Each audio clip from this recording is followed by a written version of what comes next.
Diário da Saúde.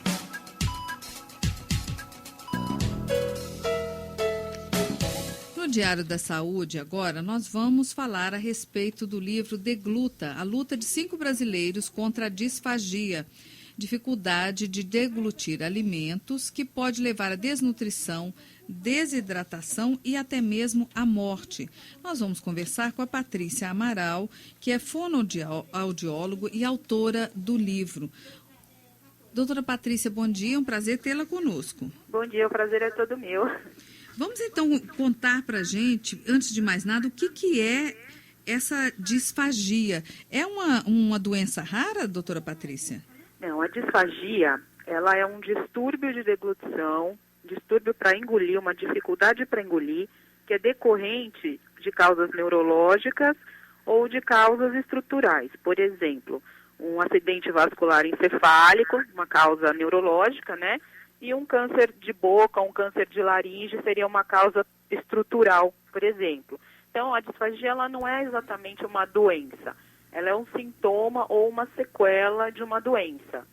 Tá? O grande problema, né, da disfagia é que o paciente que tem uma dificuldade para engolir, ele pode ter a entrada do alimento na via aérea, né, nos pulmões, resultando em sufocação, asfixia, problema pulmonar, pneumonia aspirativa, déficit nutricional, a desidratação, como você falou, né, e podendo, em últimos casos, levar à morte.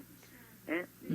Nos pacientes que têm um câncer de boca ou de laringe, é muito comum, né, o paciente ter a disfagia, e em várias doenças neurológicas também o quadro se apresenta. Nessas situações não é raro, né?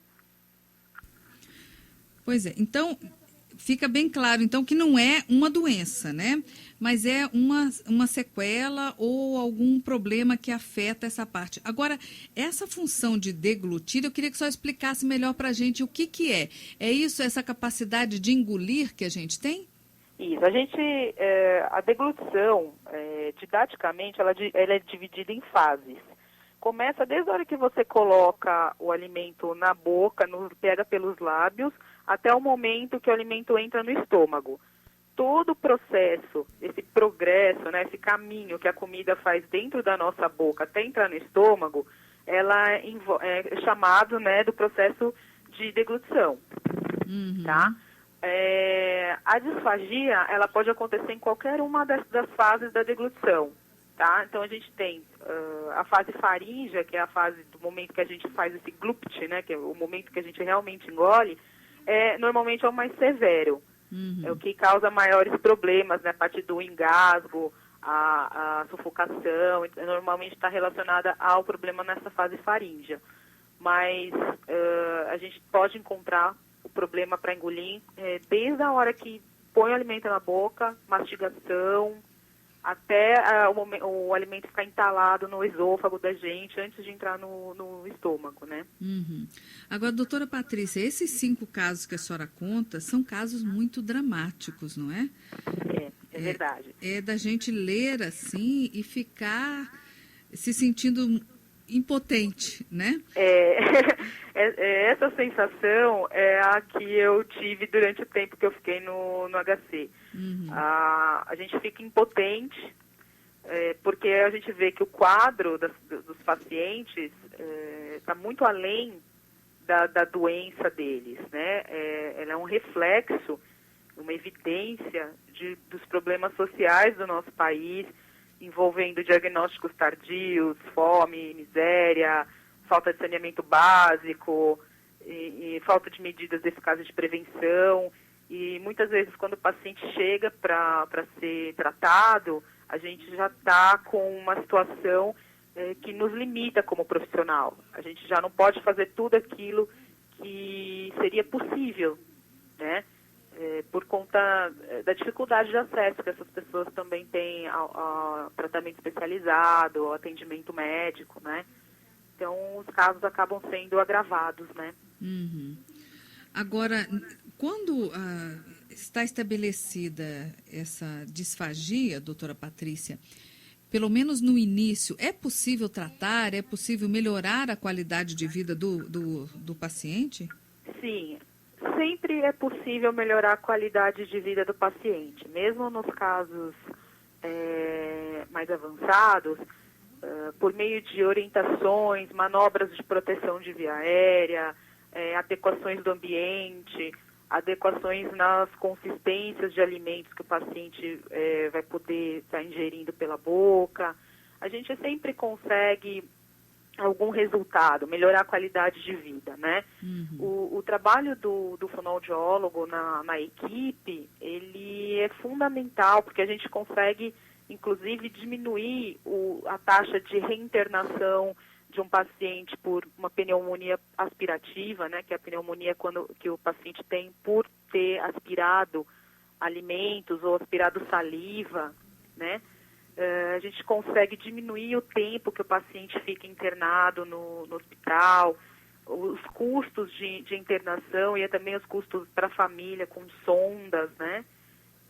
Então, assim, é um trabalho que é muito importante e que normalmente é o fonoaudiólogo que acaba liderando a equipe nesse sentido, né? Da parte da alimentação, envolvendo nutricionistas, fisioterapeutas, o médico, evidentemente, né?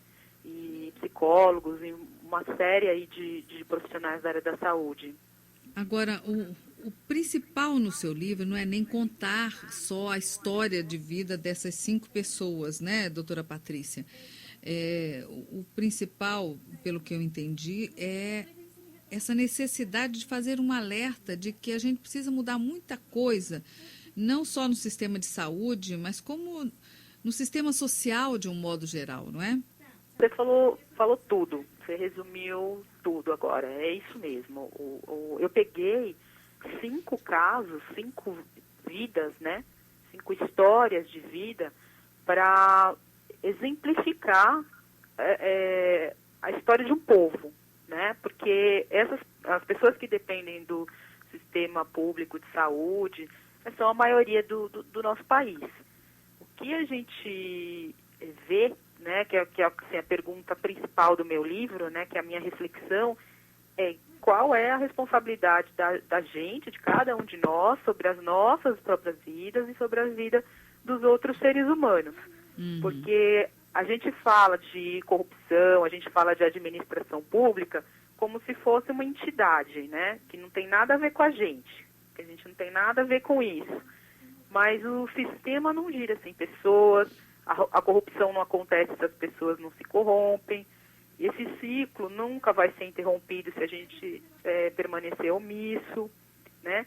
E a gente muitas vezes tem um olhar para isso com base em estatística e esquece que ali naquelas estatísticas se tratam de pessoas, né? Uhum. As pessoas que a gente ama, que tem essa vida alterada, a vida de sofrimento, por conta de problemas que poderiam ter sido evitados, né, se a gente tivesse aí iniciativas eficientes, o dinheiro sendo destinado corretamente. Às vezes até esclarecimento, né, informação suficiente, né? Exatamente. Uhum. Né, não seria, não que a gente fosse, que essas pessoas não tivessem que passar por isso, mas o sofrimento de muitas pessoas poderia ser minimizado, reduzido, né? Ou a qualidade de vida dessas pessoas também poderia ter sido muito melhor se elas tivessem o direito delas, os direitos básicos delas assegurados, né?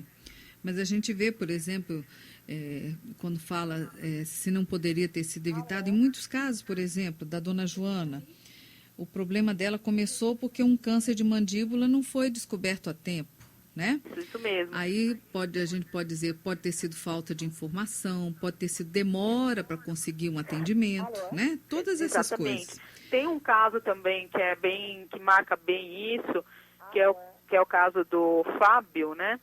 Ele descobriu um câncer de língua no dentista, né? Na verdade, o dentista suspeitou, né, que ele tinha uma lesão na garganta, na língua, e acabou encaminhando ele para um especialista, né, para um cirurgião de cabeça e pescoço. Mas o que a gente vê? O brasileiro, na verdade, assim, o Fábio, ele foi no dentista por uma urgência. Ele teve um dente, ele quebrou o dente comendo torresmo num boteco, e não aguentava de dor e foi no dentista. Mas não que ele tivesse o hábito de ir ao dentista e ficar fazendo algum tipo de controle, né? A gente vê nos estudos que 45% dos brasileiros não possuem acesso regular à escova de dente, e 20% da população brasileira já perdeu todos os dentes. Então, uma das formas de se prevenir um câncer de boca é fazendo autoexame e fazendo avaliação no dentista. Então, a gente vê que muito poderia ser evitado se a gente tivesse, né, acesso, por exemplo, ao atendimento odontológico mais fácil. O Brasil Sorridente, né, que é a ação do governo para estimular aí a saúde bucal, ele existe, né, e engloba, inclusive, a implantação de centros odontológicos, mas, assim, pelo menos o que eu vejo é que está muito aquém ainda das necessidades da população, né? Inclusive, eles falam em escovas de dente, fornecer escovas de dente, pastas de dente para a população. Eu até preciso me informar, porque eu desconheço, eu não sei se nos postos de saúde, até não sei se seus ouvintes têm essa experiência, recebem escovas e pastas de dente no posto ou nas escolas. Eu particularmente desconheço. Então, a gente vê que o custo, né? O custo de você fornecer lá uma escova de dente ou criar o hábito nas crianças de ter, de escovar os dentes, passa depois para o tratamento odontológico preventivo também. Nós não temos esse hábito no nosso país, né? Que é uma coisa simples e, mais uma vez, quando se faz o trabalho da prevenção, vai se poupar não só muito dinheiro depois no tratamento, porque tratamentos desse tipo são caros, né? E vai poupar vidas e sofrimento, né? Isso mesmo. E com o quê, no caso do seu exemplo? Com pasta de dente, escova de dente, né? E ensinando a usar e como é que usa e por que usa e batendo naquela teclinha ali, né? Então, simples assim. Né? Simples o outro caso, por exemplo, aqui do Eliseu, né? Que tentou o suicídio, a gente vê que se ele tivesse, talvez, conhecimento de formas de ajudá-lo no problema que ele estava enfrentando, né? Se ele tivesse um apoio maior de alguém, ele talvez não tivesse tomado essa atitude que acabou marcando a vida dele para sempre, né? Quando ainda era um adolescente.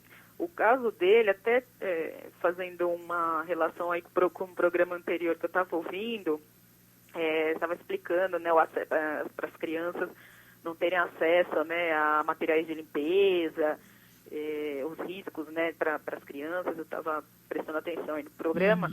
E, na verdade, assim, em vários países do mundo, materiais como soda cáustica é proibido, comercialização, né? E, então, o Eliseu, ele tentou, né, o suicídio ingerindo soda cáustica.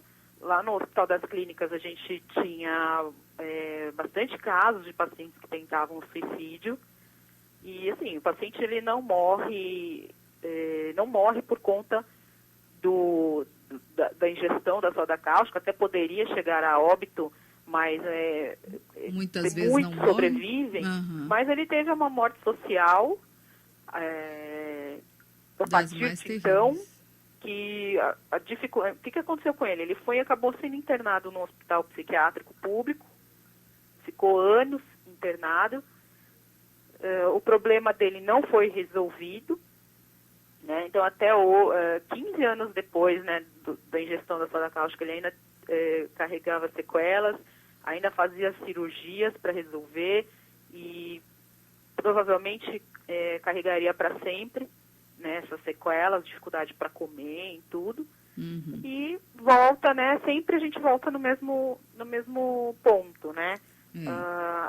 O acesso aos tratamentos corretos existe, é possível, está disponível para uma parcela da população que tem condições, né? E mais para outra parcela é extremamente dificultado, né? Então, é mais do que contar a história dessas pessoas, que são histórias dolorosíssimas, né? E reais. Sim. E são 5 só que a Patrícia selecionou, mas milhares de pessoas passam por tormentos parecidos, né? E que mostram quanto de mudança precisa ser feito e quanto de consciência precisa ser feito. Como a Patrícia falou, não é só aquele que está lá, o gestor, como se fala hoje em dia, uma palavra bonita, né? É verdade.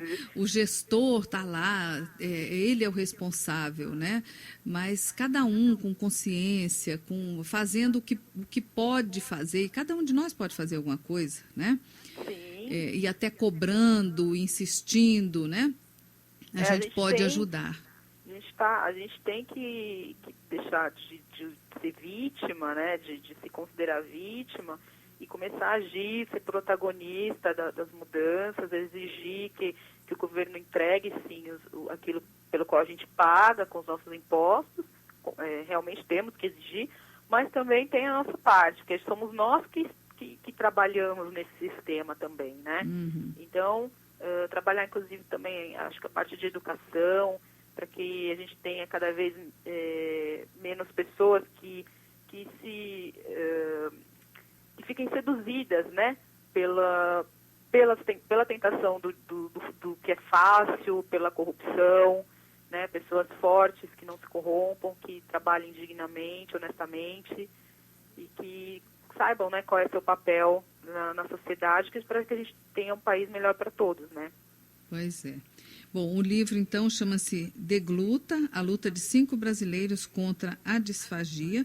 Plexus Editora, já está nas livrarias, Patrícia? Já está nas livrarias. E olha, eu comecei te chamando de doutora Patrícia Senhora, já estou aqui no Patrícia, já ficamos íntimas. Imagina! Olha, muito obrigada, parabéns pelo trabalho, né? E fica, então, esse trabalho que ele possa ser bem aproveitado por todos que o lerem, né? Isso mesmo, é uma boa leitura para todos os cidadãos. Não é um livro técnico, eu acredito que as histórias são muito interessantes e vai agradar bastante todo mundo. Muito bem. Nós falamos aqui com Patrícia Amaral, fonoaudióloga, pós-graduada em fonoaudiologia também, né? E que fez esse trabalho de escrever o livro Degluta, a luta de 5 brasileiros contra a disfagia. Um grande abraço, doutora Patrícia, muito obrigada e até uma outra oportunidade.